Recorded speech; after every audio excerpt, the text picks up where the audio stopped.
કાકા, ઓ કાકા,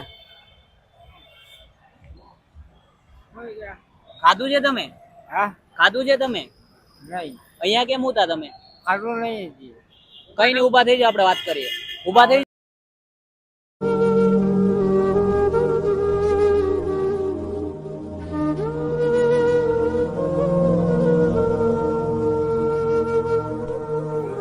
ધીરુભાઈ, શું કામ કરો અને રહેવાનું ક્યાં તમારું? એકલા રહ્યો છો અહીંયા? તો અહીંયા આવી રીતે કેમ હોઈ ગયા તમે?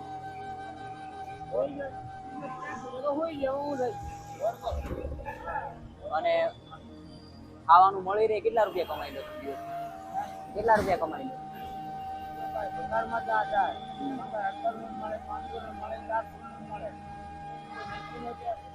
ધંધો થઈ જાય તમારો? તો આજે કેમ તમે આવી રીતે તમારું બધું વસ્તુ પડ્યું છે ને તમે તમારા પૈસા પડ્યા છે નીચે, હે? આવી રીતે હુવાય રોડ પર? ન હોય ને? ખાધું છે તમે કઈ કે બાકી છે? કેમ નથી ખાધું? પૈસા નથી? ધંધો નથી થયો આજે? તમારા છોકરા શું કરે છે?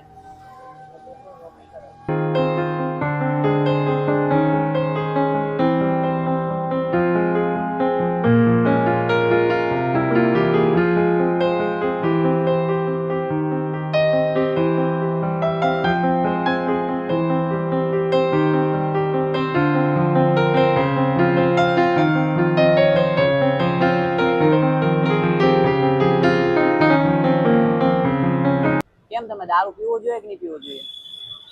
આવી રીતે જો તમે દારૂ પીને ગમે ત્યાં પડ્યા રહ્યો સારું કહેવાય? કઈ તો હવે ખાવાનું ખાજો ને દારૂ નહીં પીતા, હે ને? પીશો હવે દારૂ? નહીં પીવો ને? અને ઘરે જઈને ઉઈ જવાનું. આવી જો આ રોડ ઉપર અહીંયા અકસ્માત થાય કે નહીં, એટલે આવી રીતે નહીં હોવાનું. અહીંયા ધ્યાન રાખશો ને હવે, અને શાંતિથી ખાઈ લો, હે ને? ચાલો મળીએ. તો આ ધીરુભાઈ કે જે આટલી ખરાબ સ્થિતિમાં અહીંયા સ્ટેશન નજીક અમને મળ્યા હતા, અને દોસ્તો તેમના પારિવારિક કારણોસર કે તેમના પત્નીનું મૃત્યુ થવાથી તેની માનસિક સ્થિતિ ખરાબ થઈ ગઈ, અને જેના કારણે તેઓ વ્યસન કરી અને અહીંયા ગમે ત્યાં રોડ પર સૂતા રહેતા હોય છે. તો દોસ્તો આવા ઘણા એવા લોકો છે જેઓ રોડ પર રહેતા હોય છે અને કોઈ પણ કારણોસર જેની માનસિક સ્થિતિ ખરાબ થઈ જાય છે. તો એમાં અમે બદલાવ લાવવાનો પ્રયત્ન કરશું. દોસ્તો બસ તમારા સાથ અને સપોર્ટની જરૂર છે. અમને સાથ આપશો. આજે મેં ખાવાનું આપ્યું. આવનારા સમયમાં તમારો સપોર્ટ હશે તો અમે વધારે મદદ કરશું. તો બસ દોસ્તો આવી નવી રીતે સપોર્ટ કરતા રહેજો. મળીએ છીએ એક નવી વ્યક્તિ સાથે, નવી ઉમ્મીદ સાથે અને એક નવા વિચાર સાથે. જય હિન્દ, જય ભારત.